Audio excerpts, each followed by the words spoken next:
Dear friends, বেশ কয়েকদিন আগে একটা ভিডিও বানিয়েছিলাম।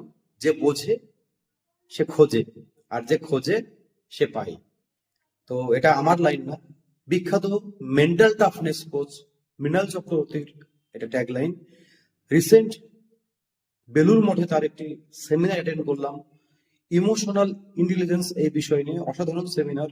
এবং সেখানেই তার এই বইটি প্রকাশিত হলো, এই যে যে বোঝে সে খোঁজে আর যে খোঁজে সে পায়। বাংলা এই ধরনের বই সত্যি বিরল। Maximum self improvement self help বইগুলো ইংলিশে লেখা হয়, তো বাংলায় এই ধরনের বই আরো বেশি করে লেখা হোক।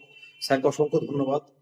তাহলে মানুষ এই যে একটা ফিল্ড আছে আর কি সেলফ ইমপ্রুভমেন্ট সম্পর্কে, তাহলে আরো বেশি করে মানুষ বইগুলো পড়বে, যেহেতু বাংলা লেখা আর কি।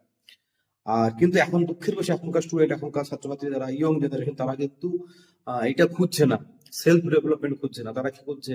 তারা অল্প বয়সে কেরিয়ারের পরিবর্তে জীবন সঙ্গিনী বা জীবন সঙ্গী খুঁজছে আর কি। এটা খুব